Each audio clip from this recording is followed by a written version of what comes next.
নমস্কার, আমার অনুষ্ঠানে আপনাদের সকলকে স্বাগত। আজকে যে বিষয় নিয়ে এসেছি সেটা হচ্ছে শনির সাড়ে সাতি। শনির সাড়ে সাতি কোন কোন রাশি চলছে এবং কোন রাশি শুরু হবে, এই বিষয়গুলো কিভাবে আপনারা এখান থেকে বুঝতে পারবেন আপনাদের শেখার জন্য, এবং তার প্রভাব কি হবে বা এখন যাদের রয়েছে তাদের কিরকম প্রভাব চলছে, সেই সব বিষয় নিয়ে আজকের অনুষ্ঠান নিয়ে আমি চলে এসেছি। কারণ সাড়ে সাতি নিয়ে অনেকেরই একটা ভিন্ন মত থাকে, অনেকে বুঝতে পারে না যে কোন রাশির বর্তমান সময়ে সাড়ে সাতি চলছে, এরপরে কোন রাশি শুরু হবে, এগুলো কিভাবে বিষয়। এগুলো তো আমাদের মুখেই আপনারা শোনেন যে মেষ রাশির সাড়ে সাতি শুরু হচ্ছে, মিনের এখন শুরু হয়ে গেছে। এগুলো কিভাবে আমরা আপনাদেরকে বলে থাকি এবং আপনারা কিভাবে বুঝবেন সেই জিনিসটার জন্য জানার জন্য আজকের এই পুরো অনুষ্ঠানটা ভালো করে দেখলে আপনারা কিন্তু বুঝতে পারবেন শনির সাড়ে সাতি কখন কোন রাশির চলে এবং কিভাবে তার প্রভাব ভালো খারাপ কিভাবে হচ্ছে। এই সাড়ে সাতি বিষয়ে সম্পূর্ণ জানার জন্য পুরো অনুষ্ঠানটা ভালো করে দেখতে হবে। চ্যানেলটিকে সাবস্ক্রাইব করুন, শেয়ার করুন, এবং আপনাদের জ্যোতিষ সংক্রান্ত কোনো বিষয়ে জানার থাকলে, প্রশ্ন থাকলে অবশ্যই আমার এই চ্যানেলে কমেন্ট করতে পারেন বা আমার হোয়াটসঅ্যাপ নাম্বারেও আপনারা বলতে পারেন। আজকে শুরু করছি, বিষয় হচ্ছে শনির সাড়ে সাতি। দেখুন, শনির সাড়ে সাতি তখনই কোনো রাশি চলবে যখন শনি সেই রাশির দ্বাদশে দ্বিতীয় এবং রাশিতে অবস্থান করে শনি, অর্থাৎ জন্ম রাশি যেটা হবে আপনাদের। ধরুন এক্সাম্পল আমি দিচ্ছি, কারণ জন্ম রাশি হচ্ছে মকর, তাহলে মকর রাশি আপনারা কি করে বুঝবেন? আপনাদের দেখবেন জন্ম যে কুষ্টি রয়েছে সেখানে এই মকর রাশির ঘরে দেখবেন চন্দ্র বা মুন এটা কিন্তু লেখা থাকবে, বা বাংলায় কিন্তু চন্দ্র লেখা থাকবে। তাহলে মকর রাশিতে যদি চন্দ্র লেখা থাকে, তাহলে যখন আপনাদের শনি ধনু রাশিতে এসেছিল গোচরে, তখন আপনাদের সাড়ে সাতি শুরু হয়েছিল, এবং যখন রাশিতে শনি গোচরে ছিল তখন আপনাদের সাড়ে সাতির মধ্যম পর্যায়ে ছিল, এবং এখন শনি অবস্থান করছে আপনার রাশিকে যদি এক ধরেন, দেখুন দ্বিতীয় স্থানে শনি অবস্থান করছে। তাহলে কি নির্দেশ করছে? যে সাড়ে সাতি চলছে কিন্তু শেষ পর্যায়ে, এবার শেষের দিকে আপনারা যাচ্ছেন, যে কারণে সাড়ে সাতিটা এবার বলা হচ্ছে যে মকর রাশি শেষ হবে এবং মেষ রাশির সাড়ে সাতি শুরু হবে। এবার মেষ রাশির কি করে শুরু হচ্ছে আমি এরপর বলে দেবো। আরেকটা জিনিস, মেষ রাশির যে সাড়ে সাতি শুরু হবে, দেখুন মেষ রাশির সাড়ে সাতি শুরু কখন বুঝবেন? যাদের এই জন্ম ছকে মেষ রাশির ঘরে ওই রকমই সেম ভাবে চন্দ্র আছে বা মুন হয়তো লেখা আছে, তাহলে সেইটা হচ্ছে আপনার রাশির অর্থাৎ প্রথম ঘর। সেটাকে যখন আপনারা এক ধরবেন, দেখবেন যখন আপনার দ্বাদশ ঘরে শনি প্রবেশ করবে, মানে শনি যখন কুম্ভ থেকে মিনে প্রবেশ করে যাবে, তখন মেষ রাশির সাড়ে সাতি শুরু হবে। তাহলে বর্তমান সময়ে মকর রাশির সাড়ে সাতি শেষ, কুম্ভ রাশিতে এখন শনি যেহেতু অবস্থান করছে তাই কুম্ভ রাশির মধ্যম পর্যায়ে সাড়ে সাতি চলছে, এবং মিনের যেহেতু শনির দ্বাদশে প্রবেশ করেছে তাই মীন রাশির সাড়ে সাতি শুরু হয়ে গেছে। এবার মেষ রাশির সাড়ে সাতি 2025 মার্চের 26 তারিখ থেকে শনির সাড়ে সাতি শুরু হচ্ছে। তখন দেখা যাবে গোচরে যদি দেখা হয় আপনার জন্ম রাশি যেটা হচ্ছে, অর্থাৎ মেষ রাশিতে যেখানে চন্দ্র লেখা আছে, দেখবেন চন্দ্রের পেছন দিকে অর্থাৎ দ্বাদশ রাশিতে শনি প্রবেশ করেছে গোচরে। তখন থেকে আপনার সাড়ে সাতি শুরু হলো, প্রথম 2.5 বছরের শুরু। তারপর যখন শনি মেষ রাশিতেই অবস্থান করবে তখন মধ্যম সাড়ে সাতির পর্যায়ে, তারপরে যখন রাশির দ্বিতীয় চলে যাবে অর্থাৎ বিশদে, তখন মেষের শেষ হবে। তাই মেষ রাশির জাতক জাতিকাদের একটা জানার আগ্রহ রয়েছে যে আমার এই সাড়ে সাতি ভালো যাবে না খারাপ যাবে। মকর রাশির জাতক জাতিকারা জানেন তার সাড়ে সাতির পর্যায়টা কেমন গেছে, কুম্ভ রাশির এখন মধ্যম পর্যায়ে রয়েছে, এরপর চলে আসছে মীন রাশি শুরু হয়েছে। কিন্তু শনি যখন কুম্ভ রাশিতে অবস্থান করে তখন সাড়ে সাতিতে খুব একটা খারাপ প্রভাব দিয়ে থাকে না, কিন্তু আপনাদের দেখতে হবে জন্মছকে শনির অবস্থানটা কেমন রয়েছে। শনি যদি জন্মছকে শুভ অবস্থানে থাকে, স্বক্ষেত্রস্থ থাকে, তাহলে শনি ভালো ফলাফল দিয়ে থাকে সাড়ে সাতিতে, এবং তার সাথেও আপনারা সাড়ে সাতির আগে কিরকম কর্ম করেছেন, কারণ শনি হচ্ছে কর্মফল দাতা। তাই কর্মফল দাতা গ্রহ বা কর্মকারক গ্রহ যখন আপনার সাড়ে সাতির পর্যায়ে আপনারা প্রবেশ করবেন, এটা মেষ রাশির ক্ষেত্রেও বলছি, বা প্রত্যেকটা রাশি যখনই সাড়ে সাতি শুরু হবে, এটা জানা খুবই প্রয়োজন রয়েছে যে এই সাড়ে সাতি শুরুর থেকে ফলাফল ভালো পেতে গেলে আগে যে কর্মগুলো করে এসেছেন সেই কর্মের প্রভাব যদি ভালো হয়, তাহলে সাড়ে সাতিতে অবশ্যই আপনাদের ভালো প্রভাব আপনারা সকলেই পেতে চলেছেন। কিন্তু কর্ম যদি ঠিক না থাকে, তাহলে সাড়ে সাতিতে অবশ্যই করে শনির নেগেটিভ প্রভাবগুলো বৃদ্ধি পেতে চলেছে সকলের ক্ষেত্রে, এটা যে কোনো রাশির ক্ষেত্রে। কিন্তু কিছু কিছু রাশির সাড়ে সাতির প্রভাব একটু ভিন্ন হয়ে থাকে, যেমন এখানে মকর, কুম্ভ, মীন এবং মেষ এই রাশিগুলির ক্ষেত্রে কিছুটা প্রভাব পরিবর্তন হবে। কিভাবে পরিবর্তন হয় বা কিভাবে আপনারা বুঝতে পারবেন যে আমার পরিবর্তন হচ্ছে কিনা, আপনাদের জানার জন্য আপনাদেরকে বুঝতে হবে যে শনির মূল ত্রিকোণ রাশি হচ্ছে কুম্ভ রাশি, যেখানে কিন্তু এখানে আমি শনি লিখে রেখেছি স্যাটার্ন অবস্থান করছে কুম্ভ রাশিতে মূল ত্রিকোণে। এখন তাই মূল ত্রিকোণ রাশিতে যদি সেই গ্রহ অবস্থান করে, তাহলে তার ফলাফল খুবই শুভ হয়ে থাকে। তাই শনি ওই সাড়ে সাতির পিরিয়ড গুলোতেও, সময়গুলোতেও তাদের জীবনে, কর্মজীবনে উন্নতি, অর্থনৈতিক উন্নতি এবং বড় ধরনের প্রাপ্তি সেগুলো কিন্তু নির্দেশ করে। কিন্তু দেখা যাবে অনেকেই বলে যে মেষ রাশিতে তো শনি নিচস্থ হয়, তাহলে মেষ রাশি জাতক জাতিকা খুবই খারাপ যাবে। অবশ্যই খারাপ ভালোটা রাশি সাপেক্ষে নির্দেশ করবে, কিন্তু মেষ রাশির প্রথম সাড়ে সাতি আপনারা সকলেই শুনে রাখুন, এই বছরে যাদের মেষ রাশি সাড়ে সাতি শুরু হচ্ছে, এর আগের সাথে অনেক ভিন্ন। যাদের একটা এজ হয়ে গেছে, ধরে নিন শনি সাড়ে সাতি 30 বছর পর পর আপনাদের সকলেরই আসবে। অর্থাৎ একটা জীবনে যদি কেউ 60 বছর পর্যন্ত আয়ু হয়, তাহলে সে 2 বার সাড়ে সাতি পাবে, 90 বছর হলে 3 বার সাড়ে সাতি ভোগ করবে। কিন্তু প্রত্যেক সাড়ে সাতির প্রভাব, একজন যিনি কমেন্ট করেছিলেন, আমি দেখেছি কমেন্টটা, যে আমি এর আগে সাড়ে সাতিতে যখন দেখেছি আমার কিন্তু খুব ভালো গেছে, তাহলে এবারেও কি ভালো যাবে? তাহলে মেষ রাশির জাতক জাতিকাদের কোনো সাড়ে সাতিতে ভালো দিচ্ছে, আবার এই সাড়ে সাতিতে তার নেগেটিভ না পজিটিভ তিনি জানতে চেয়েছেন। এবং আরো অনেকের ক্ষেত্রে দেখা যায় যে সাড়ে সাতির ক্ষেত্রে এই মেষ রাশির জাতক জাতিকাদের ক্ষেত্রে অনেক সময় সাড়ে সাতিতে খারাপ ফলও দিয়েছে, আবার এই যে সাড়ে সাতি শুরু হচ্ছে সেটা ভালো হবে না খারাপ হবে, এটা জানার আগ্রহ রয়েছে। এবার আপনাদের প্রথমে বলবো, এই বছর যে সাড়ে সাতিটা মেষ রাশির ক্ষেত্রে শুরু হবে, তো সেই মেষ রাশির সাড়ে সাতির একটা প্রভাব দেখা যায় যে মেষ রাশিতে শনি তো নিচস্থ হয়, কিন্তু শনির সাড়ে সাতিটার পুরো 7.5 বছরের পর্যায়টা একই রকম নয়, আড়াই করে ভাগ করা থাকে। তো এই 2.5 বছরের যে পার্থক্যটা রয়েছে, সেটা একটা বিশেষ করে নজর রাখবেন। আমি আপনাদের দেখাচ্ছি, ধরুন মেষ রাশির জাতক জাতিকাদের ক্ষেত্রে শনি যখন সাড়ে সাতি শুরু হবে, আর শনি যখন কুম্ভ রাশি থেকে মীন রাশিতে শনি যখন প্রবেশ করবে, তখন আপনাদের ওই একই সময়ের মধ্যে রাহু মীন রাশি থেকে কিন্তু রাহু কুম্ভ রাশিতে প্রবেশ করছে। অর্থাৎ মেষ রাশির ক্ষেত্রে যেটা হচ্ছে একাদশ ভাব নির্দেশ করে এবং এইটা দ্বাদশ ভাব নির্দেশ করছে, এবং শনি তার কর্মঘরের মালিক। তাহলে দশমপতি গ্রহ, একাদশপতি গ্রহ দ্বাদশের অবস্থান করবে, এবং গোচরে যখন একাদশে রাহু আছে, আমরা জানি একাদশে রাহু খুব ভালো ফলাফল দিয়ে থাকে, এবং রাহুর অবস্থান 1.5 বছর অর্থাৎ 18 মাস। তাহলে 18 মাস একটা রাশিতে যখন রাহু অবস্থান করছে, তাহলে সেই রাশির ক্ষেত্রে কি প্রভাব দেবে?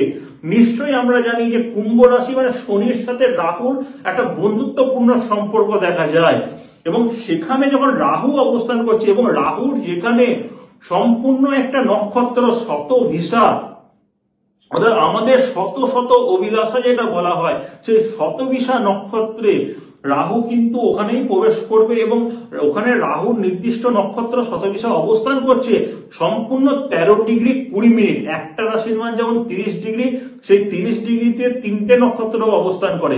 কুম্ভ রাশির ক্ষেত্রে প্রথমে যে অবস্থান করছে ধনিষ্ঠা নক্ষত্র মঙ্গলে 6 ডিগ্রি 40 পর্যন্ত, তারপর রাহুর শতভিসা নক্ষত্র 13 ডিগ্রি 20 সম্পূর্ণ 6 ডিগ্রি 40 থেকে 20 ডিগ্রি পর্যন্ত এই রাহুর নক্ষত্রে অবস্থান।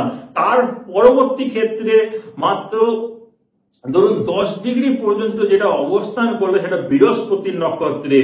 তাহলে রাহু যখন শতভিসাতে প্রবেশ করবে, একটা খুবই ভালো ফলাফল দিয়ে থাকবে, এবং তাছাড়াও তার সাথে যেটা নির্দেশ করছে, বিশেষ করে দেখা যাবে আপনাদের সকলের ক্ষেত্রে একাদশে রাহু মেষ রাশি জাতক জাতিকাদের জন্য 18 মাস শুভ ফলাফল নিয়ে আসতে চলেছে। কর্মজীবনে উন্নতির যোগ, অর্থনৈতিক জীবনের সাফল্য, ব্যবসাতে ভালো শ্রীবৃদ্ধির যোগ, এগুলো কিন্তু অবশ্যই হবে।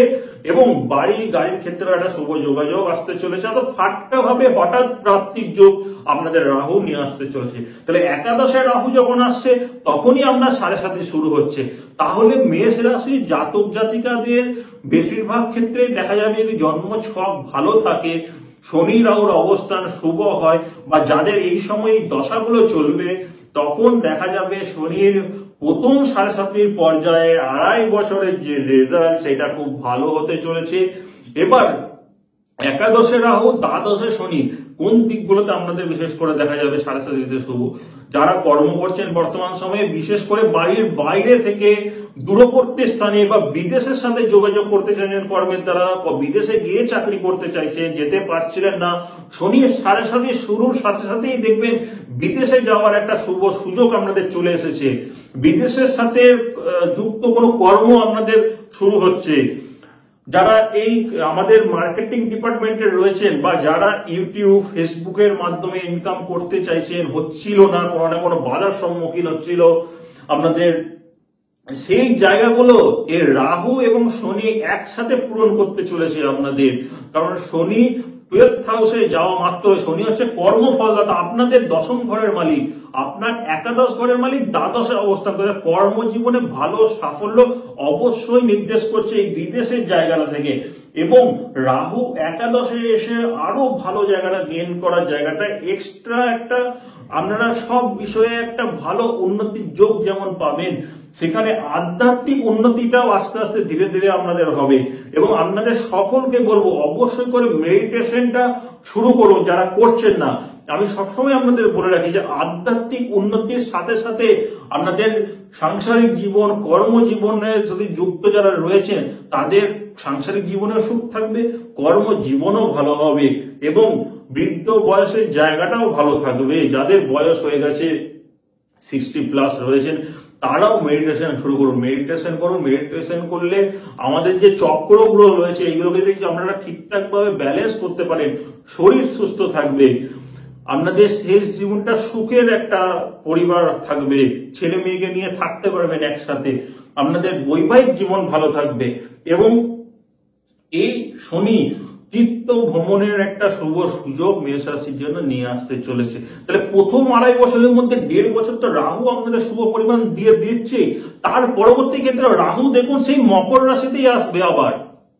তাহলে মকর রাশিটা তো শনির রাশি, তাহলে শনির রাশিতে রাহু আবার যখন এসে অবস্থান করবে তাহলে রাহু সেখানে একটা শুভ ফল দেবে। কিন্তু এটা যেহেতু কর্মভাবে যখন রাহু আসে, কর্ম পরিবর্তন বা যারা বিশেষ করে পরিবর্তনশীল কর্মের সাথে যুক্ত রয়েছেন তাদের ক্ষেত্রে তো অবশ্যই কর্মজীবন খুব ভালো। বা যারা সবসময় এক দেশ থেকে আরেক দেশের সাথে এমন কোনো কাজ করছেন যে সবসময় দেশ চেঞ্জ করে করে করতে হচ্ছে, বা এক স্থান থেকে আরেক স্থানে গিয়ে অর্থাৎ সেলফ প্রফেশনে আছেন এমন কোনো কাজ করছেন, বা যারা অ্যাস্ট্রোলজি জ্যোতিষ করছেন, আজকে এখানে চেম্বার করছেন, কাল অন্য জায়গায়, প্রত্যেকদিন আলাদা আলাদা জায়গায়, তাদের ক্ষেত্রে এই রাহু প্রথম 1.5 বছর তো ফলাফল দিচ্ছে একাদশে ভালো, আবার দশমে এসেও আপনাদের ক্ষেত্রে ভালো দেবে। তাহলে 1.5 বছর 3টে বছর প্রথম 2.5 বছরের 7.5 আপনাদের জন্য ভালো হয়ে গেল, ভালো ফলাফল নিয়ে আসছে। হ্যাঁ, এখানে দেখা দরকার আপনারা সকলে কোন কোন প্ল্যাটফর্মে কিরকম কাজের সাথে যুক্ত আছেন। যারা বাইরে থেকে স্থায়ীভাবে কাজ করছেন, ধরুন কোনো রিটেলের ব্যবসা করছেন, তাদের তো বাইরে যাওয়া সম্ভব নয়, তাদের ক্ষেত্রে ব্যবসায় কিছু কিছু সমস্যা দিতে পারে। তো সেগুলোতে কি করবেন, সেগুলোতে শনির উপাচারগুলো আমি সবসময় বলে থাকি, সেগুলো করুন। 7.5 শুরুর আগে তার কিছু প্রতিকার প্রতিবিধান রয়েছে, সেগুলো করা উচিত তাদের ক্ষেত্রে বিশেষ করে। এবং আপনাদের কর্মের জায়গাটা অর্থাৎ সামাজিক কর্মের জায়গা সেইটাকে ঠিক রাখুন, তাহলেই দেখবেন 7.5 প্রভাব আপনারা ভালো পেতে চলেছেন। এবং আপনাদের তাহলে প্রথম দিকে রাহু তো 2 জায়গাতেই ভালো দিচ্ছে, তাহলে সেখানে প্রথম 2.5 বছরের ক্ষেত্রে আজকে আমি বিশেষ করে আপনাদের বলছি যে প্রথম 2.5 বছরটা আপনাদের এতটাও দুশ্চিন্তা করার কোনো প্রয়োজন নেই যে সেখানে আমার 7.5 শুরু হচ্ছে মানে সব শেষ হয়ে যাবে, আমি আবার কি করব। টেনশনে আজ এখানে কাল ওখানে কাল, এই অ্যাস্ট্রোলজার কাল ওই জ্যোতিষের কাছে গিয়ে গিয়ে ঘুরে আসছেন, এগুলো করার কোনো প্রয়োজন নেই। আগে কি কর্ম করছেন, এবং তার সাথে আমি তো এটা কর্ম নিয়ে বলছি, এবং স্টুডেন্টদের ক্ষেত্রেও বলবো, যারা স্টুডেন্ট রয়েছেন, বিদ্যার্থী রয়েছেন, অবশ্যই করে সর্বপ্রথম ডিসিপ্লিন মেনটেন করতে শুরু করুন। শনি ডিসিপ্লিনের কারক গ্রহ।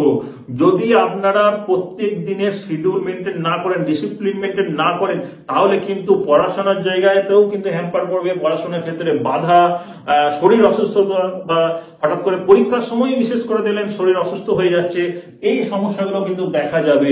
তাই ডিসিপ্লিন মেনটেন করা আপনাদের সকলের ক্ষেত্রে কিন্তু প্রয়োজন রয়েছে। শনি ডিসিপ্লিনের কারক, সে আপনাদের দ্বাদশ ভাবে, এই দ্বাদশ ভাব থেকে শয্যা সুখও কিন্তু নির্দেশ করে। অবশ্যই মেষ রাশির জাতক জাতিকাদের শয্যা সুখের জায়গাতে কিছু সমস্যা দেবে, রাতে ঘুম কম হওয়া, এগুলো কিন্তু নির্দেশ করবে। সেই কারণে দুপুরের দিকে ঘুম চলে আসা দেখবেন শনির সাথে সাথে শুরু হলে এই জায়গাগুলো কিন্তু আপনাদের ক্ষেত্রে দেখা যাবে, এবং স্টুডেন্টদের ক্ষেত্রেও সেগুলো কিন্তু প্রবলেমগুলো কিন্তু শুরু হবে আস্তে আস্তে। তাই যারা স্টুডেন্ট রয়েছেন তাদের সকলকে বলবো, ছোট ভাই বোনেদের, পড়াশোনা করছেন, যারা ভালো ভালো কোনো র্যাঙ্কের ধরুন পরীক্ষা দিতে চাইছেন, তারা মেডিকেল নিয়ে পড়বেন, ইঞ্জিনিয়ারিং নিয়ে পড়বেন, বা আরো অন্যান্য কোনো বিষয় নিয়ে কোনো কম্পিটিটিভ এক্সাম দেবেন, তাদের প্রত্যেককে আপনাদের বলবো এখন থেকে ডিসিপ্লিন মেনটেনটা আপনারা শুরু করুন। দেখবেন আপনাদের সাথে সাথে কোনো রকম কোনো সমস্যা হবে না। অবশ্যই জন্মছক দেখার প্রয়োজন, কিন্তু তাছাড়াও এই গোচর আমাদের কিন্তু জন্মছকে যা আছে তার 50% রেজাল্ট এখানে পজিটিভ নেগেটিভ করতে পারে। তাই গোচরের জায়গাটা অবশ্যই গুরুত্বপূর্ণ দেওয়ার প্রয়োজন রয়েছে। আপনাদের ছক তো অবশ্যই বিশ্লেষণের জায়গা আছে, কিন্তু আপনাদের সর্বপ্রথম নিজেদের মধ্যে ডিসিপ্লিন আনুন, বাবা মাকে শ্রদ্ধা করুন, বাড়িতে গুরুজনদেরকে শ্রদ্ধা করবেন, তাহলেই দেখবেন শনির জায়গাটা ধীরে ধীরে ভালো হবে, আস্তে আস্তে ডেভেলপ হবে, পড়াশোনা আরো ভালো হবে। ঈশ্বরের প্রতি ভক্তি, আপনারাও সকলেও দেখবেন, অনেকে আছে এমন কোন সাবজেক্ট আছে যেটা মনে থাকে না, ভুলে যায়, অনেকে অঙ্কতে ভয় করছে, অনেকে নানা রকম সাবজেক্টে একটা চিন্তা থেকে যায় যে এই জায়গাটা আমি কি করে ঠিক করবো। আপনারা প্রত্যেকদিন সকালে উঠে 10 মিনিট, প্রথম 15 মিনিট, আস্তে আস্তে আধ ঘন্টা এই মেডিটেশনের জায়গাটা আপনারা শুরু করুন। যখনই মেডিটেট করবেন, নিজেকে একটা আধ্যাত্মিক জায়গায় নিয়ে আসতে পারবেন, দেখবেন আপনাদের কোথা থেকে এমন কোনো এনার্জি, পজিটিভ ভাইব্রেশন চারিদিকে তৈরি হবে, যেই পজিটিভ ভাইব্রেশনের দ্বারা বা অ্যাটমসফিয়ার হয়ে যাবে এমনই যে আপনাদের সব সময় দেখবেন একটা শরীরের ভেতরে একটা এনার্জি ভাব আসবে। আজকে টিউশন যাচ্ছেন, স্কুল যাচ্ছেন, কলেজ যাচ্ছেন, সেই জায়গা দিক থেকে সাকসেসটা খুব ভালো নির্দেশ করবে। সাফল্য আমি চাইছি যে 7.5 এরকম আপনাদের না হয়ে যায় যে 7.5 জন্যই রেজাল্ট ভালো হলো না, 7.5 জন্য চাকরি চলে গেল, 7.5 জন্যই নানা রকম। শনির প্রতি একটা ভীত সকলের মধ্যে যে রয়েছে, এই ভয়টাকে কমাতে হবে। শনি মানেই যে সবসময় খারাপ হবে এরকম কিন্তু নয়। স্যাটার্ন আমাদের জীবনে অনেক কিছু দিতে পারে। শনি বড় প্রচুর টাকার মালিক যদি হতে হয়, এই শনি রাহু এগুলোকে খুব প্রয়োজন রয়েছে। তাহলে শনি ছাড়া কিন্তু সম্ভব নয়। এই জন্যই আমাদের যে জন্ম ছক, 12টা রাশি রয়েছে, 9টা গ্রহের যে অবস্থান, তার মাঝখানে শনিকে পরপর 2টো রাশি কর্ম এবং আমাদের জীবনের সাফল্য অর্থাৎ দশম একাদশ ভাবকে দিয়ে রেখেছে। তাই দশম একাদশ ভাবের সাফল্য পাওয়ার জন্য শনিকে ভয় বা ভীত হলে চলবে না। তাই যাদেরই শনির সাড়ে শুরু হচ্ছে বা যাদের চলছে, যারা প্রবেশ করে গেছেন, তারা ধরুন যদি ডিসিপ্লিন মেনটেন না করেছেন তাদের তো সময় খুব খারাপ যাচ্ছে।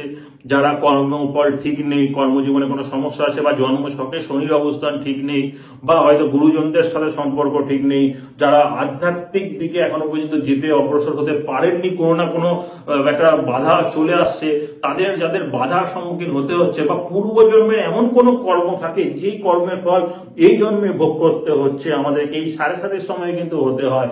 তাই আরো একটা বিশেষ করে দেখা যায় 7.5 যাদের পিতৃদোষ থাকে জন্ম ছকে, বা যাদের বংশে পিতৃদোষ রয়েছে, তাদের ক্ষেত্রে অনেক সময় 7.5 অনেক নেগেটিভ প্রভাব পেতে হয় বা ভোগ করতে হয়। এই জন্য অনেক কষ্ট আমাদের জীবনে দেখা যায়। জন্মছক ভালো হওয়া সত্ত্বেও ভালো ফল পাওয়া যায় না, সেগুলো বিচার্যের জায়গা রয়েছে। তবে আপনাদের সকলকে বলে রাখবো, যাদের 7.5 শুরু হচ্ছে, মেষ রাশির জাতক জাতিকারা যারা প্রচুর টেনশনের মধ্যে রয়েছেন, যারা কমেন্ট করছেন, হোয়াটসঅ্যাপে বলছেন যে কি হবে, সকলকে বলবো সবার আগে আধ্যাত্মিক আলোচনা, আধ্যাত্মিক জ্ঞান বা নলেজ নিজেদের মধ্যে কিছুটা হলেও ইমপ্রুভ করুন। একটু কোনো জায়গা তীর্থক্ষেত্র ভ্রমণ করে আসুন, বছরে একবার, বলছি না যে সবসময় যেতে হবে। সারাসারি শুরু হয়েছে, বছরে একটা সময় এমন কোনো জায়গা যান যেখানে গেলে আপনার ইনটিউশন পাওয়ারটা, আপনার মধ্যে পজিটিভ ভাইব্রেশন গুলো বৃদ্ধি হবে। যদি আমাদের মধ্যে নেগেটিভ প্রভাব বাড়তেই থাকে, যদি নেগেটিভিটিটা এতটাই বেড়ে যায় যে পজিটিভনেসটা সেখানে আসছেই না, আমি পারবো না না করে করে যদি আপনাদের মধ্যে নেগেটিভিটি বাড়তেই থাকে, তাহলে সাফল্য সেভাবে পাবেন না। আপনাদেরকে সাফল্য পেতে গেলে যেমন চেষ্টা করতে হবে, কর্ম করতে হবে, তাহলেই যেমন সাফল্য পাওয়া যায়, তার সাথেও চেষ্টাটা পজিটিভ দিকে রাখতে হবে এবং পজিটিভ ভাইব্রেশন, পজিটিভ এনার্জি আপনাদের মধ্যে আনতে হবে। তাই এই পজিটিভ জিনিসকে, পজিটিভ এনার্জি কি করে আনবেন, এর জন্য সর্বপ্রথম যে স্টেপ সেটা হচ্ছে মেডিটেশন করা শুরু করুন। অল্প সময় ধরে করুন, পারছেন না 5 মিনিট করুন, 10 মিনিট করুন। এই জিনিসগুলো কিন্তু করা অবশ্যই করে উচিত রয়েছে। এবার এখানে অনেকেই হয়তো প্রশ্ন করবেন যে কিভাবে মেডিটেশন করব, কিভাবে নিজেদের আধ্যাত্মিক উন্নতির জায়গাটা শুরু করব। যদি এরকম কেউ থাকেন যাদের পারছেন না কিভাবে করবেন, বুঝতে পারছেন না, তাহলে অবশ্যই করে আমার যে অনলাইন ক্লাস রয়েছে মেডিটেশনের বা আধ্যাত্মিক উন্নতির ক্ষেত্রে, কিভাবে আধ্যাত্মিক পথে আপনারা আসতে পারবেন, আধ্যাত্মিক উন্নতি করতে পারবেন, আধ্যাত্মিক উন্নতির দ্বারা যারা স্টুডেন্ট রয়েছেন, স্টুডেন্টদের পরীক্ষায় সাফল্য, কর্মক্ষেত্রে, কর্মজীবনে সাফল্য, সাংসারিক জীবনের সুখ, এগুলো কি করে আস্তে আস্তে ঠিক করবেন পজিটিভ এনার্জি, পজিটিভ ভাইব্রেশনের মাধ্যমে, তাদের সকলকে বলবো আমার অনলাইন যে ওয়ার্কশপ রয়েছে বা অনলাইন যে ক্লাস রয়েছে, যেখানে আপনারা কিন্তু এই আধ্যাত্মিক উন্নতির ক্ষেত্রে শুধুমাত্র কোনো অ্যাস্ট্রোলজির ক্লাস নয়, অ্যাস্ট্রোলজির ক্লাস আপনারা আমার ভিডিওতে দেখতে পাচ্ছেন, আমাদের ইনস্টিটিউট আছে, সেখানে অ্যাডমিশন নিন। কিন্তু এই আধ্যাত্মিক উন্নতি বা বিশেষ করে মেষ রাশির জাতকদেরকে যেহেতু সাড়ে শুরু হতে এখন একটা সময় আছে, এটা আগস্টের রয়েছে, এখনো সেপ্টেম্বর, অক্টোবর, নভেম্বর, ডিসেম্বর, ওইদিকে জানুয়ারি, ফেব্রুয়ারি, এই যে মাসগুলো রয়েছে, এটা একটা নিজেদের জীবনে একটা ডিসিপ্লিন মেনটেন করে, একটা টার্গেট ফিক্সড করে যে আমি আস্তে আস্তে ধীরে ধীরে নিজের জায়গাটাকে পজিটিভ ভাইব্রেশন থেকে বৃদ্ধি করব, সেই প্রক্রিয়াগুলো কি করে শুরু করবেন বুঝতে পারছেন না, তাহলে তারা আমার অনলাইন, আপনারা বাড়িতে বসেই গুগলের মাধ্যমে হোক বা ভিডিও কলের মাধ্যমে হোক, যেভাবে আপনারা আমার যে লিঙ্ক দিয়ে দেবো সেখানে আপনারা শুরু করতে পারেন, বা অফলাইনেও আমার ব্যবস্থা রয়েছে, অফলাইনের মাধ্যমেও আপনারা কিন্তু করতে পারেন। সেই জায়গা বিষয়গুলো জেনে আপনারা করুন, আপনাদের ক্ষেত্রে ভালো হবে। কোনো ভয় ভীতি রাখবেন না, শনি কোনো রকম কোনো সমস্যা দেবে না। যদি সমস্যা হয় অন্য কোনো গ্রহের মাধ্যমে হচ্ছে, শনির জন্য কিন্তু নয়। সবসময় যে স্যাটার্ন বা শনি আপনাদের সবকিছুর জন্য দায়ী সেরকম কিন্তু না।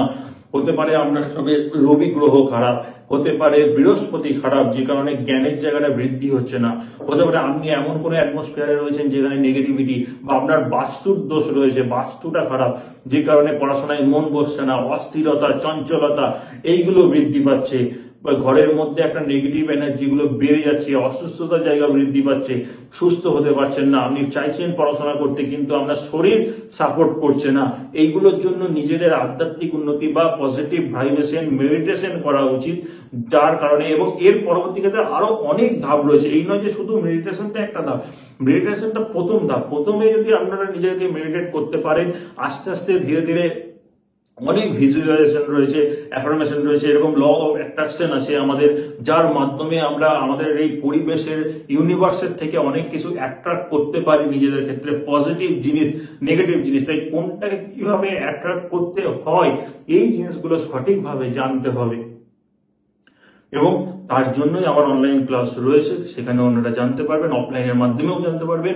এবং আপনাদের যারা বয়স জ্যেষ্ঠ রয়েছেন, যাদের মোটামুটি আপনারা ধরুন রিটায়ার করে গেছেন, এরপর আপনারা কি করবেন ভাবছেন, রিটায়ার করে যাওয়ার পর অনেকেই দেখা যায় যে খুব অসুস্থ হয়ে বাড়িতেই থাকে, সুস্থ হতে পারছে না, বাড়ির মধ্যেই রয়ে যাচ্ছে, বাইরে কোথাও বেরোচ্ছে না, তাদের প্রত্যেকের ক্ষেত্রে বলবো আপনারা অফলাইনের মাধ্যমে চেষ্টা করুন, বা যদি অফলাইনে না হয় অনলাইনের মাধ্যমে আপনারা নিজেদের আধ্যাত্মিক উন্নতির জায়গাটা, নিজেদের শরীর চর্চার জায়গাটা মেডিটেশনের মাধ্যমে অবশ্যই করে 100% রিকভারির জায়গা এখানে কিন্তু অবশ্যই নির্দেশ করছে। কারণ আমাদের পৌরাণিক শাস্ত্রে বা আমাদের এরকম মাইথোলজির গ্রন্থে আপনারা সকলেই জানেন এই জিনিসগুলো নিয়ে অনেক চর্চা হয়ে থাকে, কিন্তু তাও মানুষের মধ্যে অনেক জায়গায় পৌঁছাতে পারছে না।